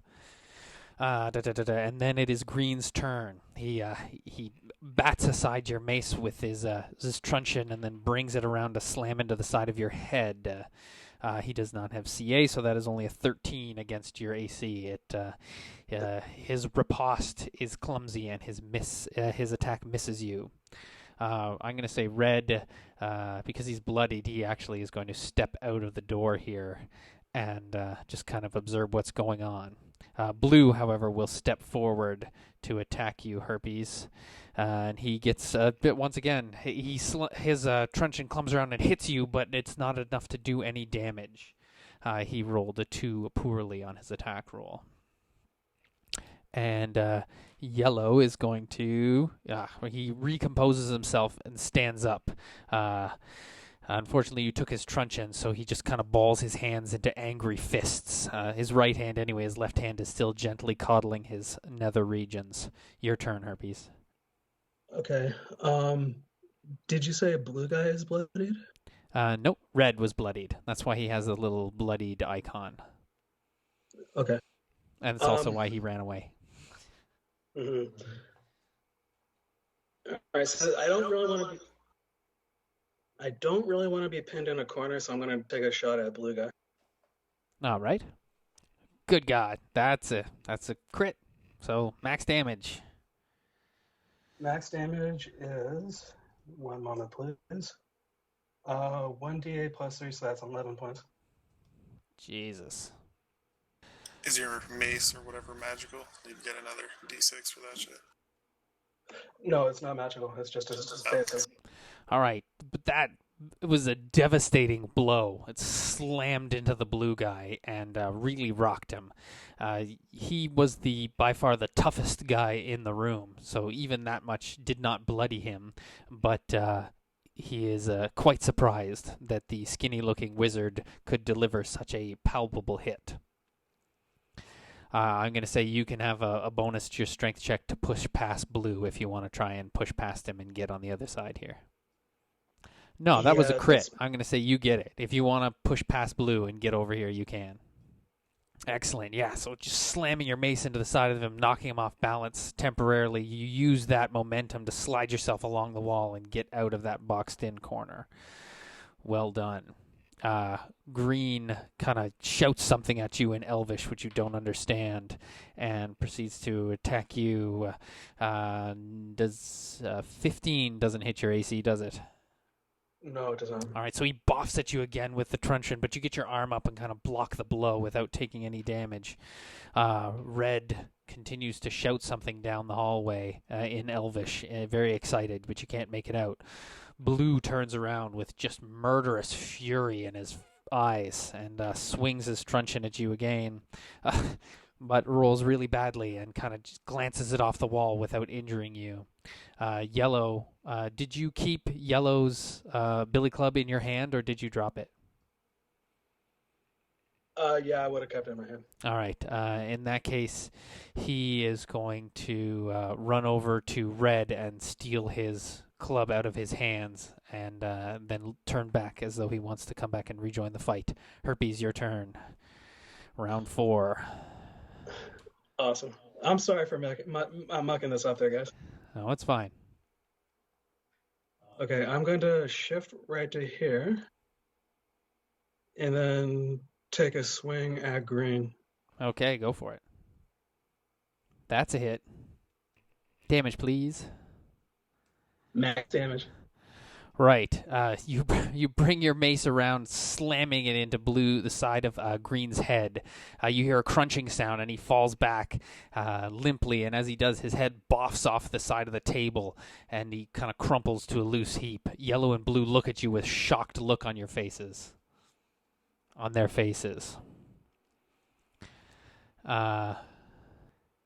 And I guess blue goes first. So blue is going to try and he's going to swing at you again with all of his might. Oh my God, he's rolling. So bye-bye that dice. I'm picking a different dice. But blue missed you again, or the billy club slammed into the taut muscles across the back of your shoulder blades without doing any damage. Yellow kind of looks down at the now still form of Green, and he too retreats into the hallway. You can see Red just flee around the corner. Your turn, Herpes. Okay. Who was it that had the keyring? It was blue. I take a swing at blue. Alrighty. Did he really kill that guy? That guy is dead. Or that guy is dying. He's been reduced to -1 hit point. So if he fails 3 death saves before someone heals him, he will die. 11 is unfortunately not enough. So this time he's just manages to get his club around in time to block your blow. It still connects with him, but he's able to fend off a little bit of the attack. You definitely get the vibe that these guys are not used to fighting seasoned adventurers like yourself. Yellow will stay back here around the corner. He disappears. You can't see him. So blue will attempt to attack you, and he misses. All right, guys, I'm going to go, but just in case anything happens, if I get wind of what's going on, I go and I heal that guy, and I'm going to definitely try to take Herpes out. I understand. I think we're probably going to wrap it up here in short order. because of reasons. But we're going to let this situation play out anyway. All right, your turn, Herpes. All right, that's another attack against Blue, I'm guessing. So by now, Blue is kind of getting into the scope of things. He recognizes your ballistic overhand swing with your mace and is able once again to dodge it. All right, take care, Josh. Wait. Catch you later. Go ahead. All right, see you later there, Josh. Look forward to seeing you again. See Johnny, can you refresh my memory? Did you say that with these shackles on, I only get half of everything, like half damage and half whatever? Yeah, for your magic spells, they only do half damage. Okay. What would I need to do if I rolled magic? Like, would I put half like attack as well? No, your spells work exactly the same. Just whenever you roll damage, we'll just factor it by half. Okay. All right. Well, with that being said, I'm gonna move. I'm gonna shift right to there, and then I'm going to acid orb Mr. Blue. Okay. Excellent. Way to not hold back either. Oh, that's unfortunately a bad roll. So that misses. But your show of using magic against him causes him to freak, and he kind of backs off into this corner over here and just kind of clumsily throws his billy club at you. Oh my god, he got crit. So you take 6 points of damage from the thrown billy club as it boffs you right in the face. But he then is trying to, hide behind this little table that the basket is sitting on top of. Your turn again. I think you cut out there, dude. I missed what you just said. All of it? Okay. Blue panics by your sudden show of magical force, and he retreats to that corner of the room, and he hurls the billy club at you, in which I got a critical success. So you take 6 points of damage as the thrown billy club catches you right in the bridge of the nose. When the stars kind of clear and you can taste blood off of your upper lip, you see that Blue is kind of trying to hide underneath the table over here, as though in fear of your magical acid attacks. Your turn. All right, I'm going to not harm Green. I'm going to kneel down so he can see me and I can see him. And I'm going to, with one of my fingers, I'm going to put my index finger and my thumb together, and I'm going to make a turning motion, just like, keys. And I'm going to wave towards me. And I hope he understands. Yeah, Blue definitely understands. He fumbles at his belt and produces the keys and then tosses them over to you. All right, I'm going to unshackle myself, put my mace away. I'm going to fold my two hands in front of me and make the prayer sign, the whole namaste kind of sign. Then I'm going to get out of there. Okay, excellent. Which door are you going to go through? This door, the door at the bottom leads back to the courtroom, and this door up here leads you're not sure where, but it's open, and that's where yellow and red both ran through. The one down here, is it closed? Yes, it is. It's closed, and it's very heavy. Is it locked? You're not sure. I'm going to give it a jump to see if it's open or locked or unlocked. Yeah, you turn the knob, and you feel that it is unlocked. I leave. All right, you throw open that door and re-enter the courtroom where everybody is still there. They kind of look up in surprise that you're standing there with no shackles on. The council is just kind of talking amongst themselves. A bunch of the people are leaving. The Rod Stewarts are still just standing around there trying to figure out what they're going to do. Father Barak is standing there, and he's looking at his greasy Elvin sidekick, who look over at you, and Barak puts up his hand and says, "The prisoner is escaping!" and he points at you. I'm going to bluff, and I'm going to use my bluff skill, and I'm going to say, those guards are working for him, and they tried to kill me. Okay, make a bluff check. Oh, fuck me. All right, so that's essentially exactly what you say is, those guards are working for him, and they tried to kill me, in that exact cadence and in that exact turn of voice. At which point the High Council guy he rolls up the sleeve of his hand and flourishes his hand in your direction to cast another sleep spell at you. while other members of the court immediately call for more guards. There were 2 back guarding the doorway, and they start to run towards you as they draw their billy clubs as well. All right, so this will be versus your will. Does an 18 hit your will? No, that's a miss. That's a miss. All right, on a miss, you are slowed, so you're just slowed. And the council guy kind of looks surprised that his spell didn't affect you. You do, however, hear a thump as the blue guard inside, who's inside the spell effect, falls asleep. The other Rod Stewards, you see the 2 guards from the back of the courtroom progressing towards where Herpes is standing. Would you like to do anything, or let them walk right past you? They are looking at you, by the way. I step aside. I'm sorry, I missed that, Mitch. I step aside. Okay. I'm like, fuck this. I'll Murgatroyd? just try to be in the way, but like in a non-aggressive manner. Just like dwarf fumble around. Very good. Hatim? Hatim is gobsmacked. He's just staring and opening and closing his mouth in silent prayers to Allah. Mitch is typing something. All right, so Herpes, Murgatroyd's dwarven antics have bought you a little bit of time. The room you're in now, I guess I'll quickly draw it for you. Right, looks like vaguely like that. There's the benches where the audience members have been sitting.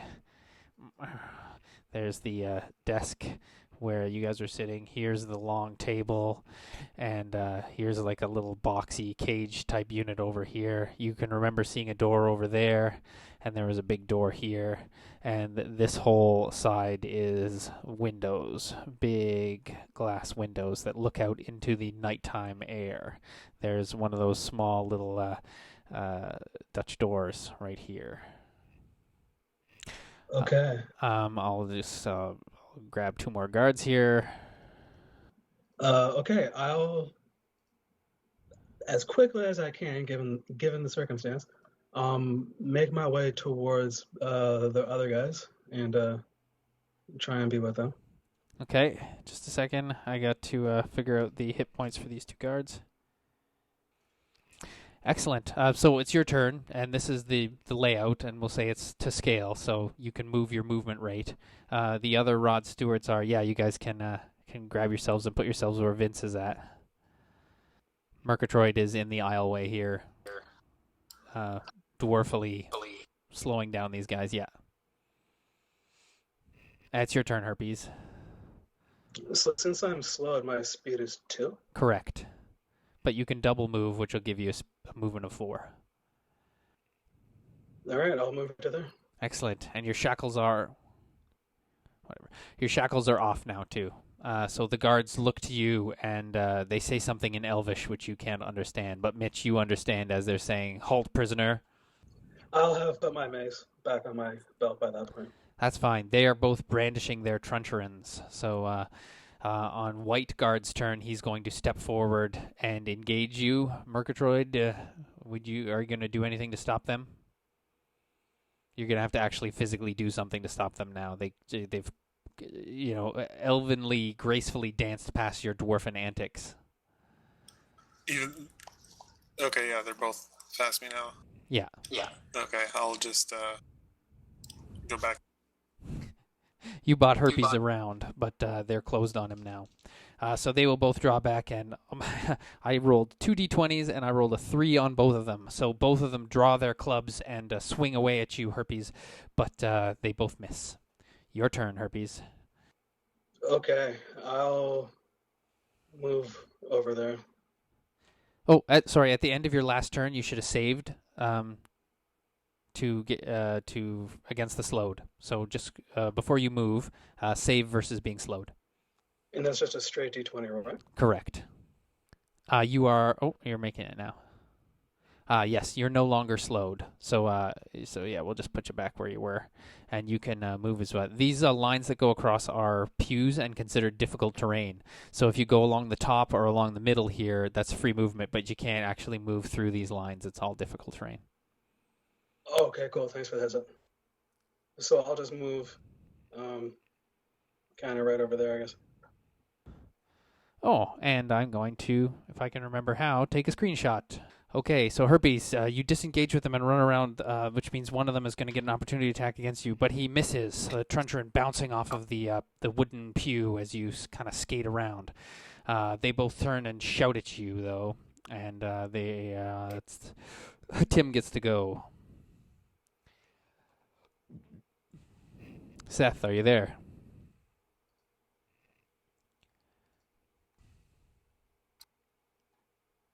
Oh, looks like he's trying to talk. Oh, Mitch even beat me to the picture. Thanks, Mitch. Hello? Hello? There we got you Oh, now. there you go. Oh, weird. It's your turn. I'm not going to get involved. I'm just going to stay where I am. I'm at a conflict of interest here. Very good. All right, Black kind of scoots his way through here and closes up on Herpes, and he is going to attack you from that side, but he misses his truncheon blow bouncing harmlessly off of your shoulder. White is going to scoot up between the pews over here and attack you as well. Oh my god, he got one away from a crit fail. If anyone has a bump point and wants to turn that fail into a crit fail, you can. You know you guys really want to help your old teammate there, right? I mean, we are the Rod Stewards together, right? I think Herpes has a bump. I just don't have one, man. I think didn't you get one? Yeah, you have a bump point, Dave. You got one earlier tonight. Yeah, but I'm not going to spend it on this guy. Okay, fair enough. All right, and I need to save it for when I'm really up shit's creek. Murgatroyd and Vince, your turn. Same sort of deal as Hatim. Excellent. Herpes, your turn. Herpes, you look around at your teammates, the other Rod Stewarts, who just kind of look back at you with blank stares and wide opened eyes, as though they're completely surprised at what's going on. You may even catch a slight shrug from Vince and a shake of his head as he blasts some coke off of his tiny fingernail. You guys are not going to help, or like I'm trying not to put up a fight, and these guys are trying to come at me. So come on, help me. We're in the elf capital, dude, and you're murdering people. We're not.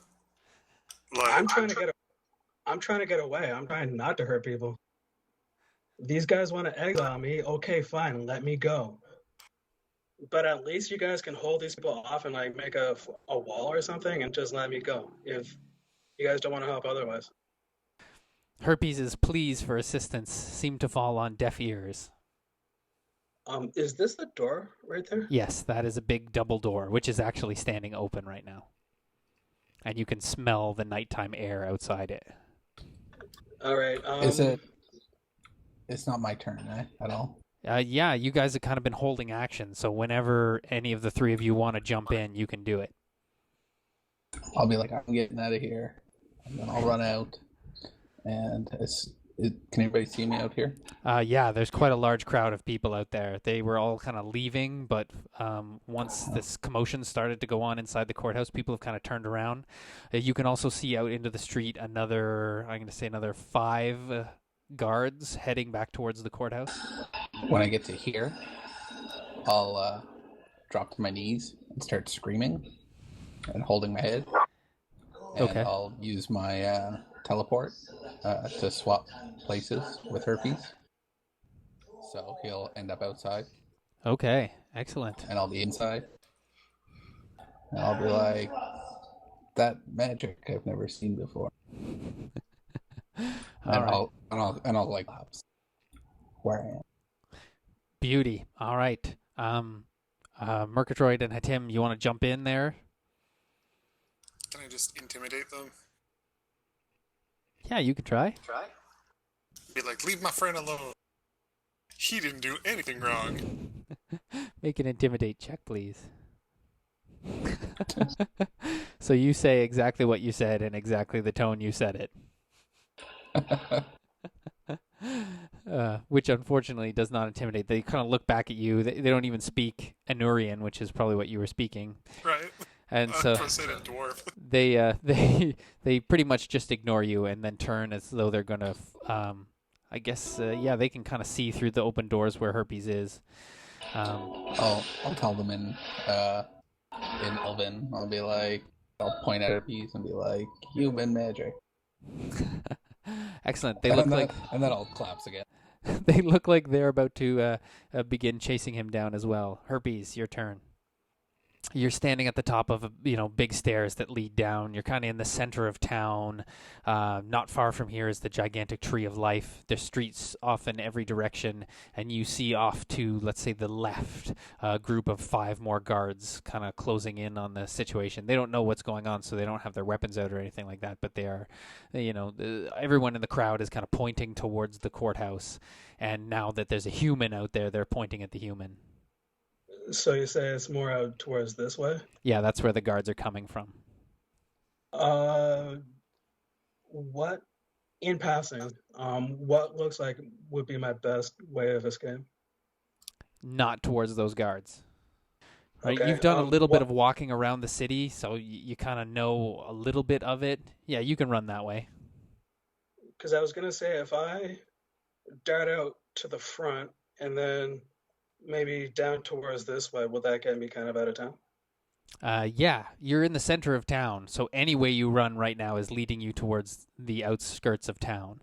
I'm gonna say if this map is the compass, and we go this way is north. If you run directly west, you'll be heading towards the Baract family household. If you go north, you'll be heading towards the Talman. That's Crystal's family's household. The other two, but that's still going to lead you out of town. And the other 2 ways, you'll have to run through town. Okay, so if I run out to the northeast, which is this way, Yep. I'll just make a long, hard run for it and try and get as far away from here as possible. Absolutely. All right. You put the boots down and run through town. All right. You flee to the northeast, leaping down the stairs, your feet lifted on wings of fear, of capture. And you dart your way through the town, getting lost for just a moment, but you can hear the sounds of elven guards in pursuit until you stumble upon a street that you recognize. It was the path that led to that shop that you guys were checking out before. You run past the building where you were hiding up on the pillars, keeping watch on the dark alleyway where your friends disappeared into. You continue fleeing now that you have your bearings, and it's not long before you reach the gate leading out of the Silewood on the eastern end. There are a few guards kind of standing guard here and watching, but they, of course, don't know what's going on, and just kind of look at you in surprise to see the human member of the Rod Stewards running, huffing and puffing as he flees the capital city and disappears into the wild woods of the Silewood. All right. Was this the place we were at during the big battle scene some time ago? No. Okay, I'm going to fling you over to the world map here. And we're going to zoom in on the Silewood. And I'll ping it for you. So, this yellow circle represents the capital city of Liliander. And this, which is about 4 days, maybe 5 days walk to the north, is where the battle from the undead took place. When you entered the Silewood, you kind of entered it over here on the western side and followed a loose and ragged line as you kind of explored. So if you could find that path again, which was difficult enough to find even when you had an Eladrin who could see elven paths, you might be able... Oh, no, I forgot. Herpes didn't enter the Silewood there at all. You circumnavigated the entire thing. So this is your first time kind of being in the Silewood without a guide. So I'm going to say not long, maybe 15 minutes after running down the road, it starts to kind of narrow and turn into more of a forest path. So... to elven eyes, they see the roads more clearly, but humans get quite easily lost here in the Silewood. So what was once a road large enough to drive several carts down, 2 carts, one in passing on each side kind of thing. You now are just like, oh, this is, barely a tract through the woods that you could ride a horse down. You are unfamiliar with this area of the Silewood. You have essentially left the capital city here and begun running east. If you'd like to try and make a nature check, you can turn your bearings and begin fleeing to the north. However, it is dark, so we'll be at a higher DC. Like DC, I'm going to say DC 18. No, unfortunately, you gaze up and spot some stars through the canopy, but also these not being the stars of your homeland, being in a different hemisphere, you're like, I think that way's north. I'm not entirely sure. So you can decide if you want to stay on this main road, which is now more of a track for you, or step off the road and into the forest and try and find your way north. You said that track is kind of heading east? There is no traffic, but this road is heading east, yes. Yeah, the road is heading east. All right, I'll stick with the road, not knowing any better. Excellent. All right. So Herpes continues to run throughout the night, stopping only when you are completely exhausted to kind of crash out. As you step off the path just a little ways and try and hide yourself in some bushes. Yeah, I'll try and stay as hidden as possible, but like kind of just out just enough so I can kind of have an idea as to where I'm going. Yeah, you don't want to lose sight of the road. I definitely get it. All right, perfect. So the three of you, Hatim and Murgatroyd and Vince, are left in the courtroom building just kind of staring at each other. One of the elves, because that was an Eladrin ability, the face step, which they are unfamiliar with, one of the elves steps forward and speaks to you in Elvish and says, Vince says to you, are you all right, brother? No. Wine. Need wine. Of course, this way, right? And he kind of sits you down into one of the pews, and one of the clerks of the court. The 11 guys, as soon as the fight broke out, the 11 guys disappeared back into their chambers. But one of the clerks comes out with a little, the thing of Elven wine, and pops open the bottle and gives you some to drink. As someone fans you and is like, "Oh, that looked like some terrible human magic." Was. He was indeed a sorcerer. I've never seen that before. He may have traveled with us, but we didn't know him very long. Make a bluff check for me there, would you please? Wow, that is some good bluffing. He says, it's true, those tricksy and false humans. He's saying this in Elvin, so you can't understand Hatim. And he kind of glances halfway out of his eyes towards Hatim, and he's like, this one? And he, asking Vince, are you sure you can trust him? Maybe they were in cahoots. Oh, yes. He is, he was always against the other human. He always said something awful about him. It's true. This one does appear to be much more religious in his garb and manner. So I believe the evil human mentioning going south. I do not know what for. Probably back to the human capital. More wine, please. Oh, of course. And it gives you the bottle. And I'll just be like, I'll take this, and I need rest. Very good. So once the guards kind of,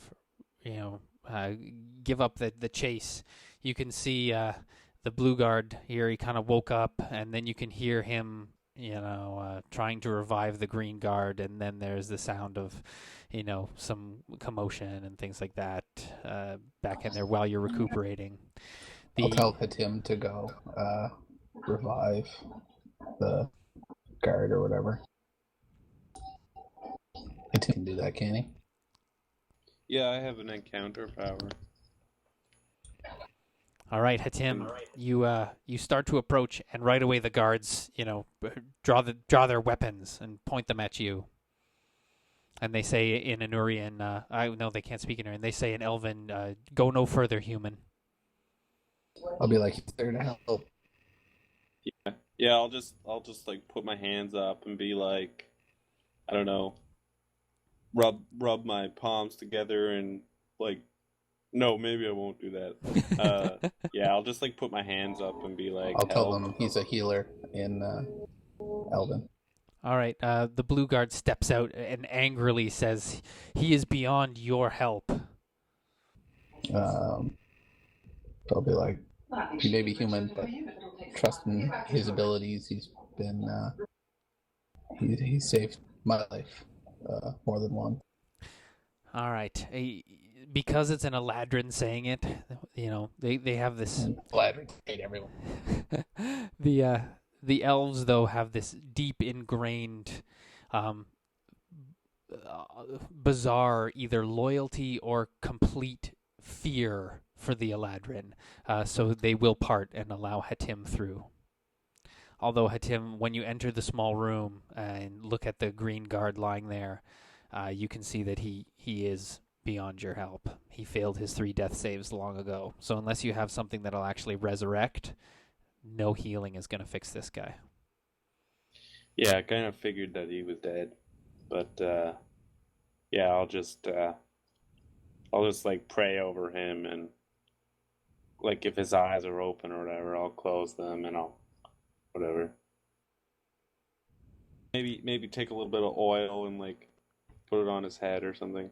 Okay, the elf tries to stop you. The blue elf tries to stop you when you do that. And he says to Vince, he did not worship the human god. He should not be sent off by a human cleric. Let him be sent off in the ways of our people. I'll relay that message to him, I guess. That's fine. I'll back off then. That was just a respective thing, but I'm not going to argue with them. I'll just back off, wipe my finger off on my clothes, and head out. Okay. They appreciate that you backed off when they requested it. And so then I guess, one of the clerks comes back. The backup guards come through. There's another half dozen or so now in the room. And the blue guard relates the orders to the other guards that you 3 were to be escorted back to the Talman household and placed under house arrest there. They approach you cautiously, as though they're prepared for you guys to also resist arrest. Especially the dwarf. I do like a false like step towards him, like I'm gonna charge, and then I'm just like casually walk past. All right, all the clubs come up, and you can see the guards that came out from defenses. They actually have some short swords, so some actual real weapons. I guess no, they're elves, so they have long swords. They come out with the legit. No elf's gonna hold a short sword. So I'm gonna say there's 2 elves that have legit short swords. The rest of them just have the clubs and stuff. But when you do that, all the weapons come up, right, and they brace themselves, and then you kind of smirk to yourself and continue to walk past. And they escort you all the way back to the Talman household, where you are readmitted to the servants' quarters, where you guys have your rooms, and they place guards on all the exits, as well as some patrolling guards walking around. And when you get back here, you can also see that some of the Baraked family household guards are waiting outside. There's like a carriage with 6 of them just kind of lounging and drinking and, shooting dice or something. But they're handy as well. And they also have crossbows. You can see their crossbows in the back of the thing, as well as long swords and other varieties of weapons, maybe some spears and stuff. They have come more viciously armed than the Liliander City Guard. Perfect. That's it. They escort you back to the house and place you under house arrest there. We'll say that I'm going to email Jake and Graham and let them know what they do when they are confronted by the guard. But they'll probably be joining you shortly. Arwen is probably just absolutely fuming, and you can hear her screaming in the main house and slamming doors. Probably having very heated conversation with her father. And that's where we're going to end for the night.